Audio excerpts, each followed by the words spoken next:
Hi, everyone, and welcome to the very first episode for 2022 of Like, Share, Follow. And firstly, I would like to acknowledge the traditional custodians of the lands where we are and pay respects to elders past, present, and emerging. And my first guest for the year is the amazing Hazel Wallace, who's just finished her degree at the University of the Sunshine Coast and has landed a role with the Primary Health Network of Central Queensland, Wide Bay and Sunshine Coast. And her role is as a health communication and media officer. So we'll learn more about that in this episode. Welcome, Hazel. Hey Karen. Hey everyone. Thank you for having me.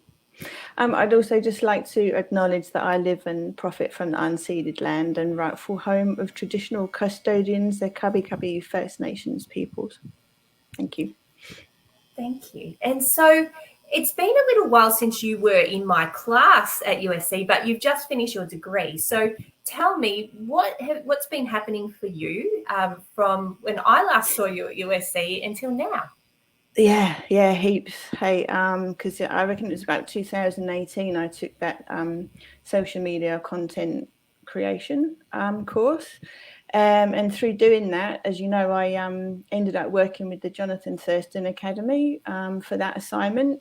But then afterwards, they invited me to manage all their social media, and I ended up doing that for about 2 years, which was amazing. So I got to promote their programs for First Nations young peoples and meet lots of amazing young female future leaders. So that was cool. Then I swapped to a Bachelor of Health Science, actually, and went into health promotion and communication. A couple of other things I did along the way was volunteering with the Primary Health Network during one of my Christmas breaks. So in 2019, I think that was, I did a literature review about strategies for vaccination uptake, which is pretty timely. Yeah, absolutely. Yeah, and I've actually used that information that I created or wrote about. I've used that loads since doing that. Last year, I did my placement at Queensland Government Department of Health, developing a communication strategy and content for the risks of youth vaping. Yeah. And then actually at the same time as that is when I did the 1 month intensive training with the World Health Organization. And that's to become an accredited infodemic manager. Fantastic. Have you heard of that? Only through your social media posts. So Okay. that looks like such a worthwhile course to do. It's basically it's like learning how to manage and mitigate the misinformation online and offline, because it's through the World Health Organization. It's sort of a focus on health misinformation. So yeah, that's been really, really awesome. And hopefully I'm going to be publishing with some of the other Australian infodemic managers later in the year, and hopefully setting up to maybe be like some sort of consultant in that area going forward. Fantastic. I mean, and we're so needed. I mean, just seeing the misinformation that it's particularly on social media that's been coming through, and even some of the research being done out of other universities like QUT, just showing just the impacts of it. It's just really scary. I mean, lives are on the line through the sharing of this inaccurate information. Yeah, and it's really difficult for people to work out what's misinformation. It takes time. Yeah, so the training was really broad, actually. In science, across creative industries, journalism. It was really good, and applicable to what I'm doing now, really, working in the Primary Health Network. So 2 weeks before I got my my final uni marks in November, I was actually invited to apply for the position, which was good. Strategic communication team. I've been there about 6 weeks now. focusing on all things COVID and vaccination. They obviously do heaps of other work within the primary health network, but this role is specifically working out what to communicate with general practices, basically, about COVID and vaccination. Yeah. So what an amazing and important role that you have. Did you ever think at the beginning of when you first started university that you would be doing what you're actually doing now? No, I didn't really have a clue. I mean, I enrolled in creative industries to kind of like upskill. I knew I wanted to do something in health and well-being, but I didn't know how to go about it. So then when I saw that health science degree, I swapped to that, and I've been able to like combine the two things together. But no, I just decided when I enrolled in uni to like just let the learning lead the way, so it's not too corny. And as soon as the pandemic hit, really, all that stuff just jumped out at me as being an area that I wanted to follow. Yeah, and thank you for doing it, because it's so needed. And so because, you did sort of change and sort of chart your own course through to get to where you are now, what's been some of the best career advice that you've been given along the way?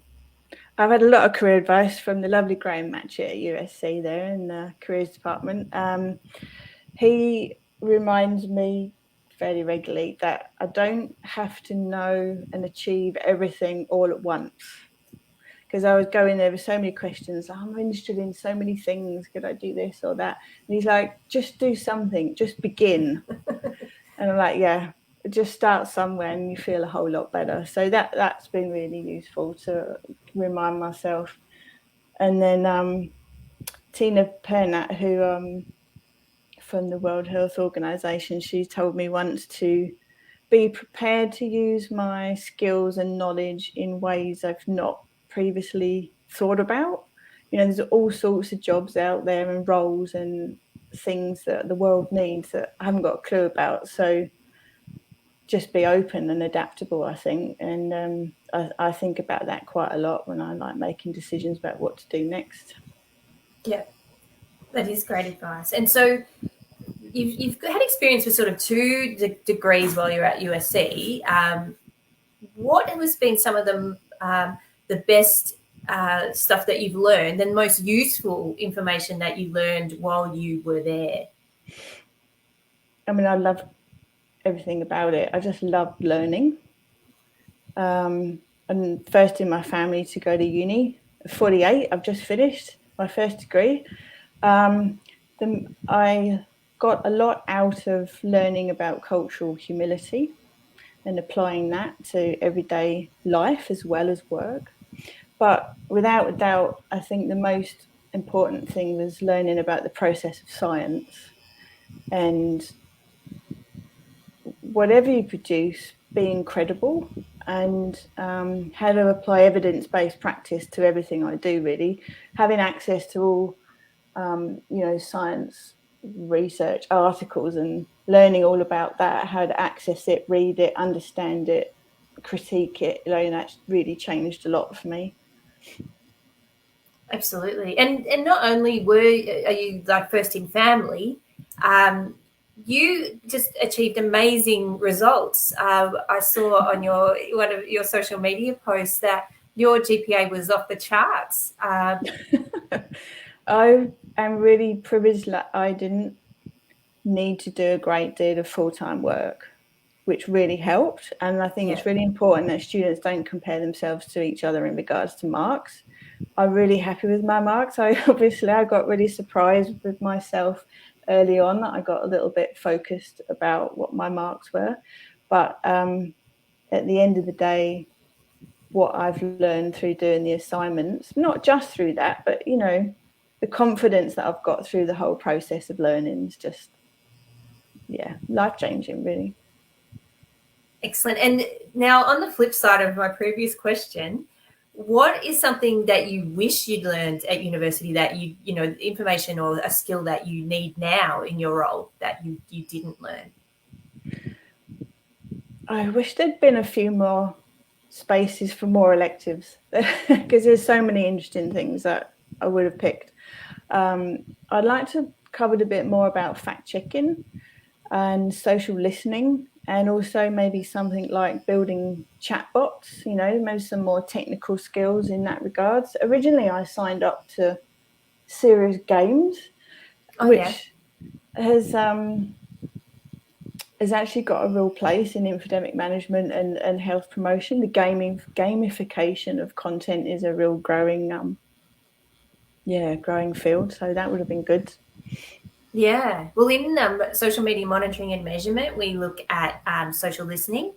And in transmedia storytelling, one of the platforms that students are encouraged to do is actually build a chatbot. So Okay. Yeah, so it's in there, but you didn't have enough electives. No, I'll have to come back and do more. Yeah, and now and that whole sort of fact checking thing, it's so important. We include that in many courses now because it's over the last couple of years it's become even more important. Yeah. So that's good to know. So when you went, like you were invited to apply for your current role, but what do you think set you apart from other people going for that role? I think reaching out a lot. Like when I talk to other students or not students, and I say, "Oh, I've just messaged this person on LinkedIn," and they're like, "What?" And I realise I don't think many people do that, and it surprises me that they're surprised. And so, I attended quite a lot of online conferences and webinars and things like that. And then if someone did a presentation that really interested me, I just went and followed them and said hi on LinkedIn, really liked the presentation, or I chatted to them in the live chat on the webinar. And I think that's partly how I came to be invited to apply for that position. Yep. I've also been sharing a lot of, well, not a lot, but some of my assignments have been able to repurpose and kind of use as work examples. So I've shared a few as like LinkedIn articles, and just doing a lot of that really. Definitely just reaching out and not being okay with being uncomfortable. Yeah. If that makes sense. Or getting comfortable with being uncomfortable. Yeah, because I'm nervous now. I'm nervous about everything. And someone said to me once, if you're nervous, it means you care, and it means that it's important, and so you should definitely do it anyway. Yeah, absolutely. It's like feeling the fear and doing it anyway. Yeah. So uni kind of made me do a lot more of that stuff, I think. Yeah, that makes sense. And I love that about you in that social media course that you did with me, was that, I said I gave students the option to choose who they would like to do their assignments with. And you picked a very high profile. And I'm like, cool, like go see what happens, go for it. And it worked. It was a big win in the end. It was a bit unbelievable. And I sent an email, didn't hear anything, left it a bit. So I sent another email. I don't know if it took 2 or 3 emails before, Samantha actually replied to me and said, "Yeah, you're keen. We'll work together." Yeah, it was really exciting. Excellent. And so do you still do much work in the social media space in your new role? I think since that came to an end, in the new role, no, not a great deal, because the primary health network is not necessarily public facing really. A lot of it's about working with the general practices and allied health and things like that. But I do a lot of email newsletters at the moment. Okay. Yep. Yeah, that's where I spend a lot of my time. But I'll use, I suppose, social media to look for content as well. The things that general practices might need to know. But mostly it's newsletters at the moment. Yeah, and so I only ask because you're still very active on social media through your own personal channels.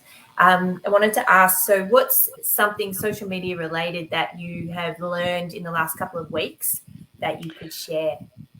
I came across two things actually. I haven't looked too much into it yet, but I saw that the European CDC have just updated to a new version of EpiTweeter. It's a free tool that uses Twitter data to help detect public health threats.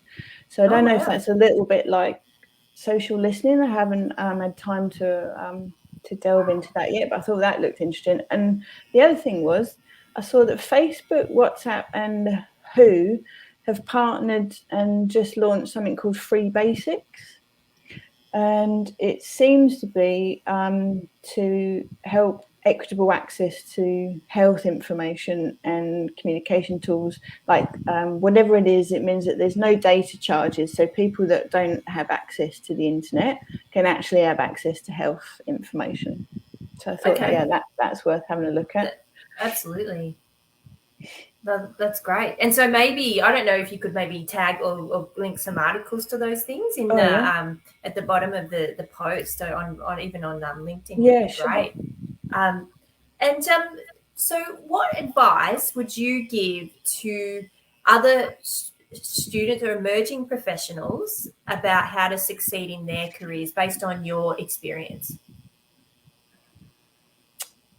I mean, it's an individual journey, but I'd say don't wait until you graduate to start putting yourself out there and trying stuff.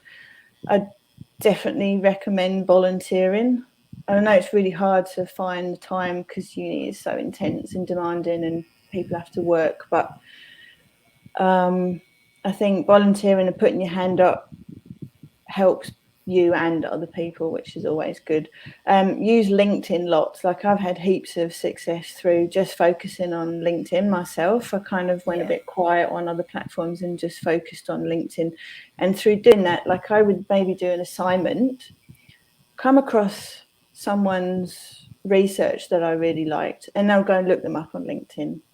And through that I've built up quite a good network, and then you also see really relevant information to things you're interested coming through in the feed as well. Use your assignments as work examples if you can. Repurpose them, put them out on something like LinkedIn. Someone said to me, which I thought was good advice, when you do reach out to people, to do it with respect and plan it. So don't just go, really give me some mentoring. Talk about the work, ask them about their work, why you liked it, how you've used it in your assignment maybe.